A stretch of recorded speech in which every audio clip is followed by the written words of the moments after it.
নমস্কাৰ বন্ধু বান্ধৱীসকল, স্বাগতম জনাইছোঁ মোৰ YouTube channel great men of আছামলৈ।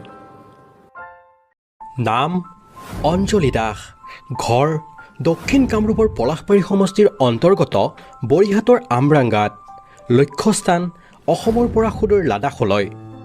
হয়, এই মহিলাগৰাকীয়ে অসমৰ পৰা খোজ কাঢ়ি প্ৰায় ৩,০০০ কিলোমিটাৰ অতিক্ৰম কৰিব সুদূৰ লাডাখলৈ।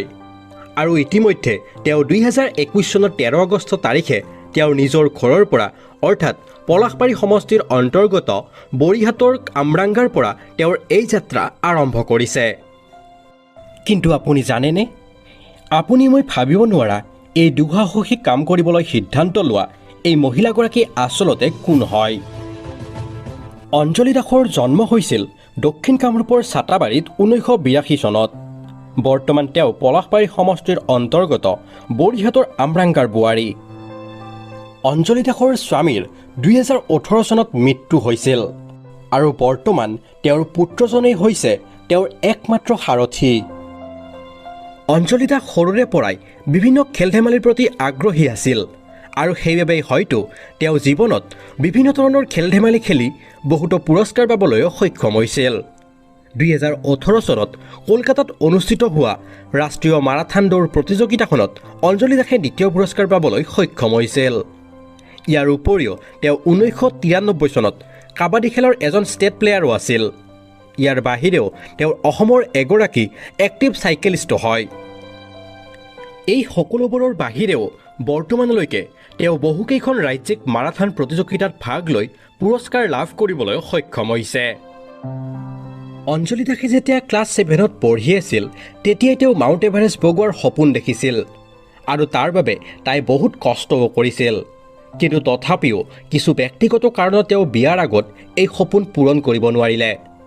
কিন্তু বিয়া হোৱাৰ পিছতো অঞ্জলি দাসে মাউণ্ট এভাৰেষ্ট বগোৱাৰ সপোন এৰি দিয়া নাছিল। এগৰাকী বোৱাৰী তথা এগৰাকী পত্নী তথা এজন পুত্ৰৰ মাক হৈও অঞ্জলি দাসে তাইৰ সপোন পূৰণ কৰিবৰ বাবে দিনে নিশাই অহৰহ কষ্ট কৰিছিল। তাই ৰাতি ৩-৪ বজাত উঠিয়েই দৌৰিবলৈ গৈছিল। দৈনিক তাই ৩-৪ ঘণ্টাকৈ চাইকেল চলাইছিল। ইয়াৰ পিছত তাই মাউণ্ট এভাৰেষ্ট বগাবলৈ যিবোৰ কোৰ্চ কৰিব লাগে সেই সকলোবোৰ তাই কমপ্লিট কৰিছিল।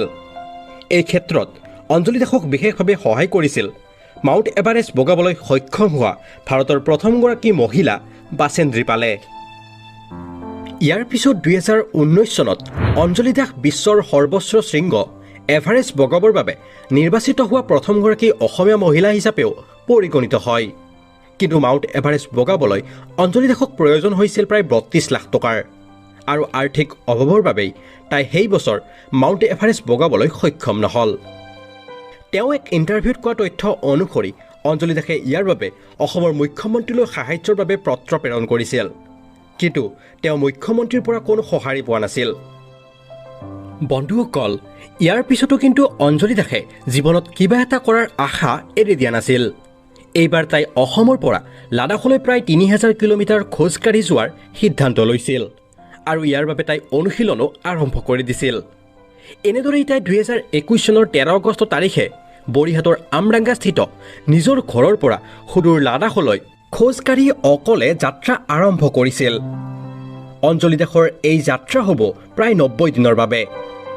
বন্ধুসকল, যদি অঞ্জলি দাস এই যাত্ৰাত সফল হয় তেন্তে তেওঁৱেই হ'ব অসমৰ পৰা লাডাখলৈ খোজকাঢ়ি যোৱা অসম তথা নৰ্থ ইষ্টৰ ভিতৰতে প্ৰথমগৰাকী মহিলা।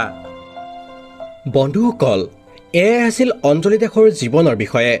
শেষত ভগৱানৰ ওচৰত এয়াই প্ৰাৰ্থনা কৰিম যে অঞ্জলি দাসে যাতে ভালে ভালে তেওঁৰ এই বৃহৎ যাত্ৰা সফল কৰি ঘৰলৈ অতি সোনকালে উভতি আহে। ধন্যবাদ। আজিলৈ ইমানেই। ধন্যবাদ। যদি ভিডিঅ'টো ভাল পালে লাইক কৰিব, শ্বেয়াৰ কৰিব, কমেণ্ট কৰিব আৰু যদি এনেকুৱা ধৰণৰ ভিডিঅ' আপুনি চাই থাকিব বিচাৰে তেনে মোৰ চেনেলটো ছাবস্ক্ৰাইব কৰি ল'ব। ধন্যবাদ।